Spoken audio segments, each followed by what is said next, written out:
joining me on a quilting tale today. My name is Shaylin, and today I want to share a method I use for keeping a record of all the quilts I've made over the years. If you're new to quilting, this is the perfect time to see a video like this because you may feel down the road, oh, I wish I would have kept track of the quilts I've made and see the stories behind them. And so this is a great time to be seeing this, to be thinking about how you might keep track of your quilts, because it is pretty addicting when you start and you're going to want to make more. And so we want a place to be able to look back and see our growth and our progress and how our skills have gotten better and how our styles have changed. So this will be a great way to do it. If you've been quilting for decades or you've made hundreds of quilts, the idea of going back and trying to record them all might seem very daunting. And so this might not be the best method, but I would encourage you to look back at social media posts or maybe texts you've sent with pictures over the years. That's another great way to go back and find information about your quilts. And so it might still be doable, or maybe you'll just start now if you haven't been, but I hope to convince you by the end that it's worth keeping a record of them if you haven't already, or if you have a different way. I'd love to hear your method for keeping track of your quilts. So the book I'm going to be showing you is actually a planning book. It's called Plan to Quilt, the Ultimate Calendar-Free Project-Based Organizer, and it's by Shannon Gilman-Orr. And like I said, it's actually a planner that you can use for the process of making your quilts, but I'm using it as a record book, and so I'll show you some of the pages inside and how I use it to keep track of the stories of the quilts and the fabrics used, and really whether you're working on the quilt or you've finished it, this is a great way to keep track of them and keep them all organized in one place, and also include photographs of your quilt. So I'll be getting into this in just a moment, but before I do that, I want to show you how I keep track of the quilts I'm currently working on that might not be ready for this book yet, or even future quilts that I have the materials for but I haven't started them yet. So I'll show you that method. I call it my quilt queue, the ones that are going to be ready to start soon or ready to work on. And then I'll also show you how I store those projects that haven't been started yet, but I have the materials for them. So let's get right into that, and then at the end I'll share some reflections on why I think it's important to keep a record of our quilt. So I hope you enjoy, and let's get started. Before I get into the actual book, I want to show you how I keep track of quilts when I start them. So I have this quilt queue here, and if there's a specific pattern name, I'll write it down. If I'm using a fabric line, I'll write it. Some of them, if I'm just using scraps or a mix of fabric, I'll write that too. But I record what date I started it, when the top is done, and then sometimes, because it takes me longer to get it quilted, I'll put when it was quilted and when I added the label and binding, so when it's officially finished I'll put the dates there. So I started doing this in 2020, and these highlighted fabric lines mean I have all the fabric to make that quilt. The others, I might have like a pre-cut for it or some fabric. And I also go on to the next page here. So I've since started some other quilts. All my sew-alongs that I've recently been doing are all added here. So I keep track of quilts I've started here, and then I'll show you what I do with the collected fabric that I have next. Alright, so I don't have an actual sewing room with closet space or anything, so I keep all of my things just kind of in this corner here in what used to be our dining room. And so now it just is piano and computer, and in this corner is my quilting section. So I have this little corner shelf here that holds some of my pre-cut fabric, and the bulk of just the unaccounted for yardage that I just collect is in these trays here, which I've organized into little bags that say how much yardage each of the fabrics inside the bag is. So I have like 1 yard and half yard cuts here. If it's something smaller, I keep my scrap pieces or smaller pieces or fat quarter bundles in these tubs here that I got at Michael's. And then the fabric I have for upcoming projects, I keep in these decorative boxes that I've also got from Michael's or Joann's. And so I'll show you what's inside one of them so you can get a sense of that.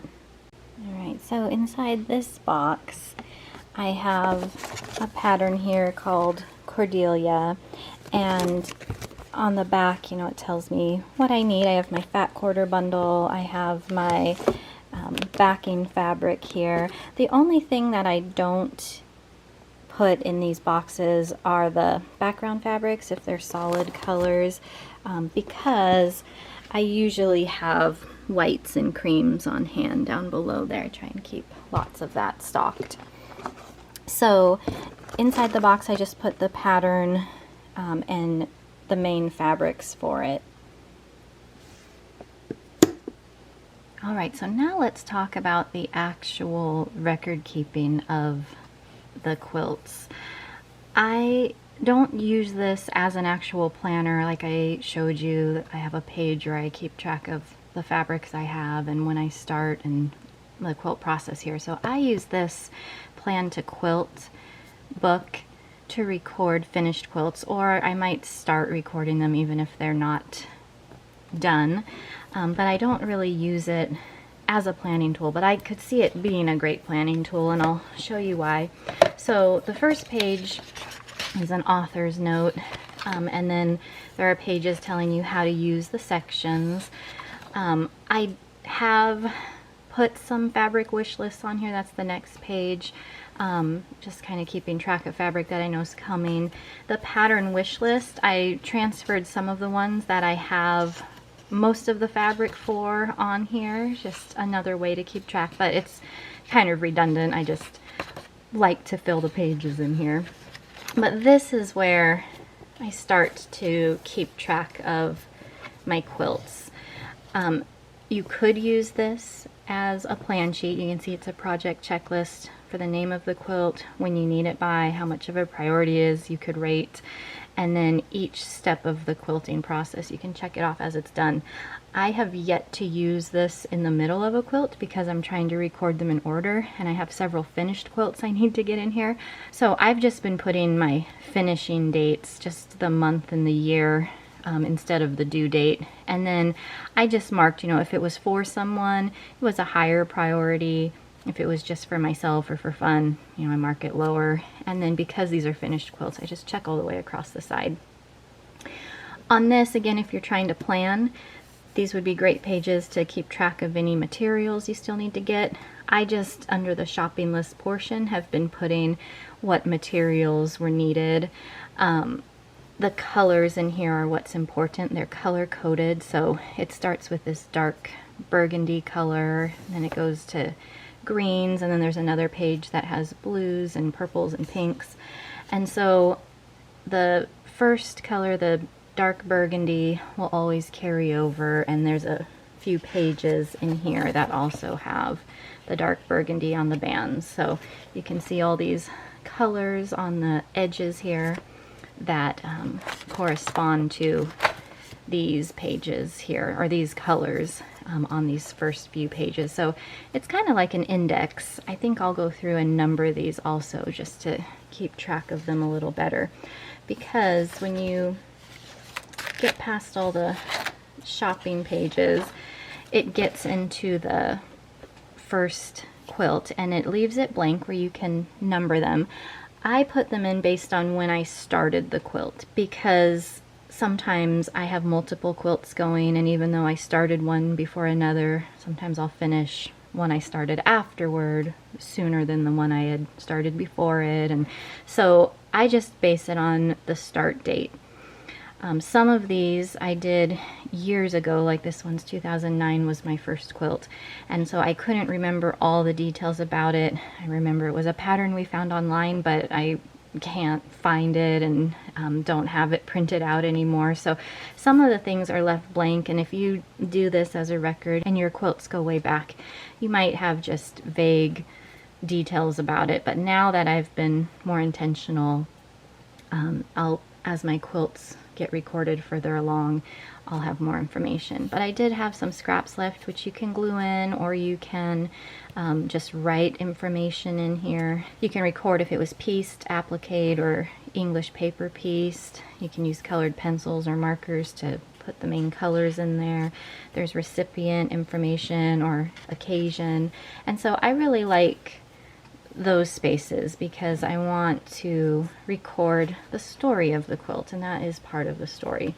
There are pages that say put photo or pattern here, so I just tape in pictures. There's a place to put a block design. Perhaps if you designed the quilt, you could put that in there. There's a place to calculate binding and rate the joy level of the quilt. I put the finish date and where I was when I finished that quilt. There are dotted pages where you could also sketch that way. So I just, from memory, was trying to remember how that quilt came together. This is my favorite page here. As you may know, my channel and blog is called A Quilting Tale with the tagline, "Every quilt has a story."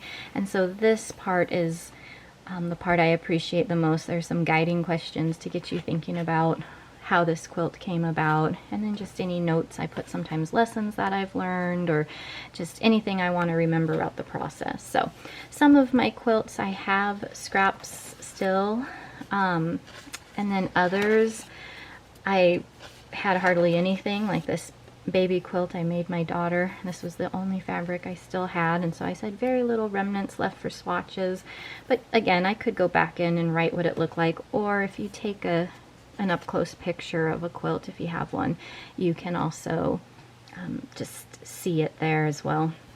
So I have some like these that I need to glue in still that are waiting. So what I was going to do is just fill one out for a quilt that I have ready. There's several of these pages I still need to go back and fill in some more details. I've put some lessons I've learned off to the side of some of these. But I was going to do number 11 here. So number 11 is kind of on this orangey color band here.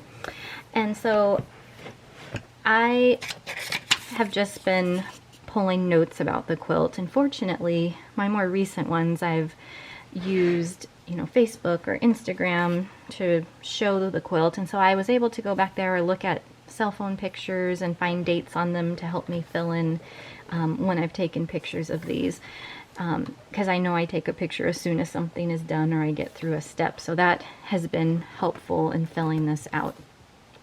But this is my 11th quilt. It's the ribbons quilt, and I already have a few pictures taped in, and when I tape in the pictures, I like to try and get a whole quilt shot. And then I just tape the top so I can flip them. This one shows the binding and the backing just turned over onto the quilt top. And then this one was just special because I had appliqued a bunny on it, so if there were any little details I wanted to get on there too, I can include those. So I just put a little piece of tape at the top corners so that they can flip.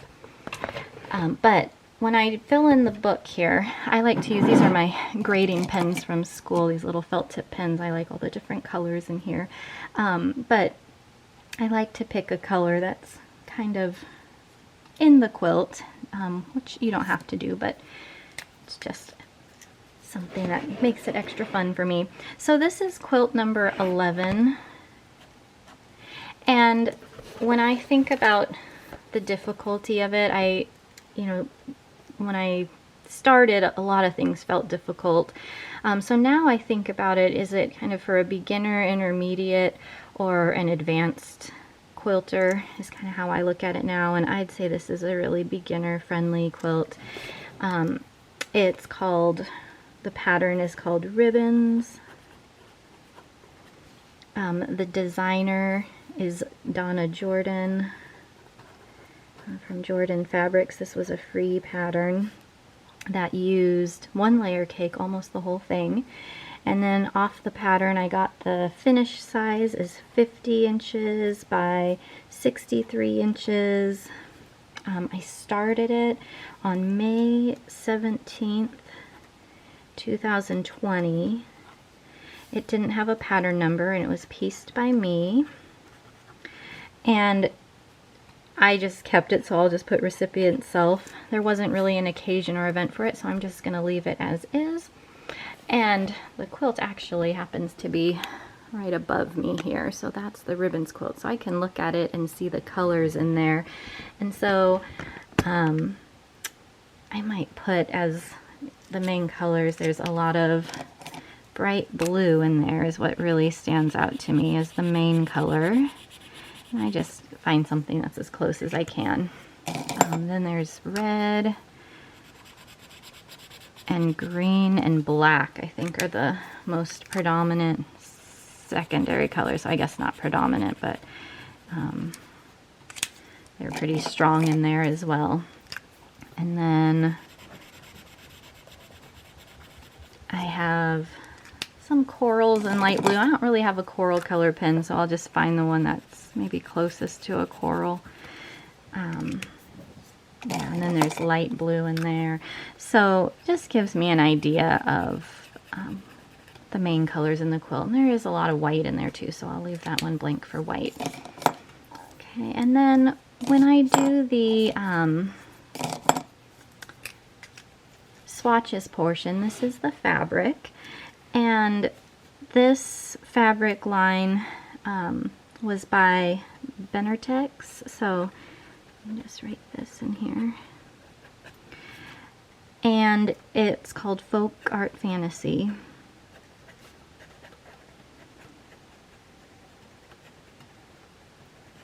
And it was pieced was the method, so I'll shade that dot in.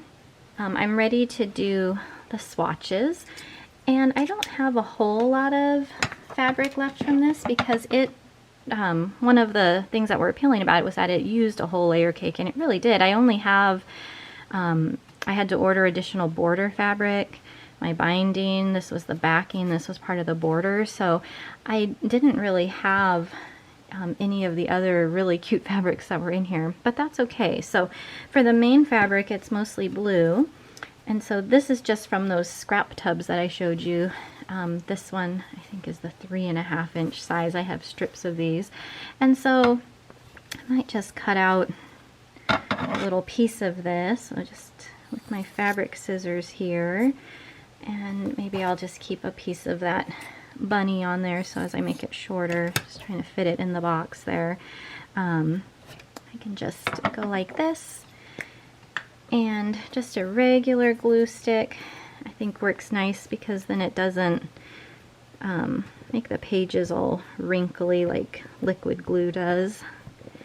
But I'll just stick some glue on there, press it in, and then I'll do the others as I go, but I just wanted to show an example there. Okay, and so I'll add the other scraps that I have in a moment, but yeah, it's gonna stay in place now, and that glue will hold it just fine. So then there's a spot to put my thread,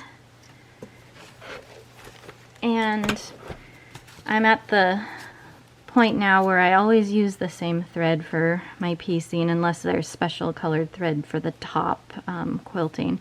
So I just use Aurifil 50 weight, and the thread color is natural white. And then for my stitch, I'll have to turn on my machine and just look at it because it's always, let me set it to what I usually use here. So this is my J-foot number 2 stitch, and it's a straight stitch for the style, and my length, when I look at my machine here, I'm just getting it off of here, so my length is 2.5 and my width is 3.5. So I just pull that right off of the machine, so 2.5 and my width is 3.5. So that page is done, except for adding a few more fabric swatches there. And so then I go to the next page, which already has my pictures. So that part is finished. This page, I didn't design the block. If I wanted to sketch what it looked like as a reminder, I could, but I have a photograph, so I don't feel the need to do that. But I will put that these are 5-inch blocks.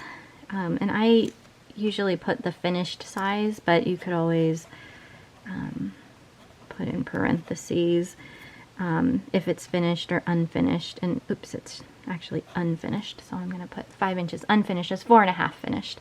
And then as far as the number of blocks, I don't think I wrote that down looking at my note here. So I could go back in and count, but it used a whole layer cake, which is 40 blocks, or I'm sorry, 40 10-inch squares.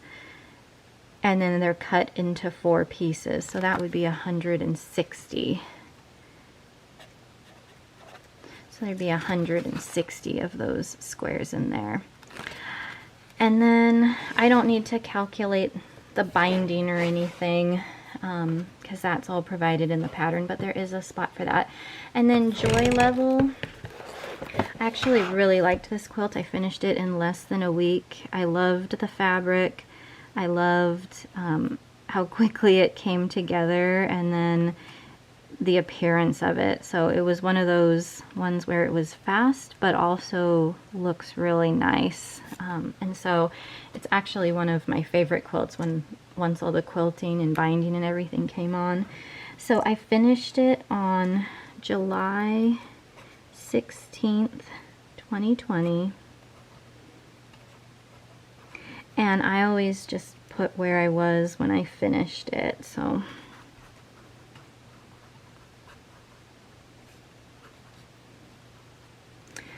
All right. And then on this page, I did make a pin cushion out of the scraps, so I thought I'd just put that there. I'm not going to use this to design, but sometimes just as extra photo areas.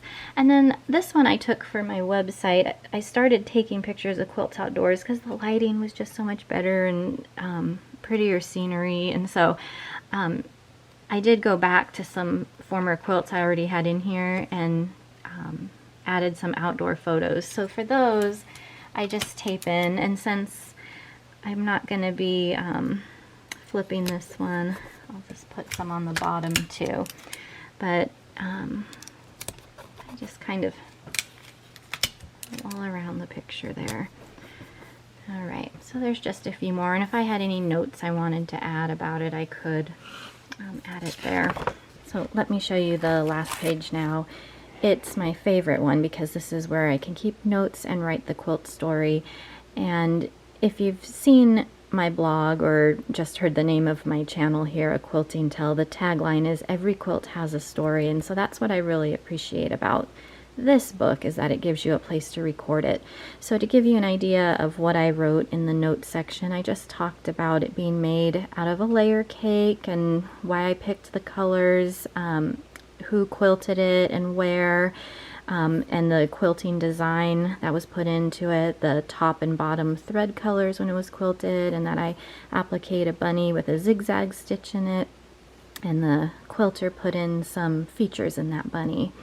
And then I'll read the story here. There are some guiding questions, and some of them apply, some of them don't, depending on if you gave the quilt to someone. I kept this one. So I said I was drawn to the bright colors and folksy motif when I bought this layer cake. When I watched Donna Jordan's YouTube tutorial on her ribbons pattern, I knew this layer cake would be perfect. I had one square to spare, which is why I traced a bunny silhouette to applique, a first for me.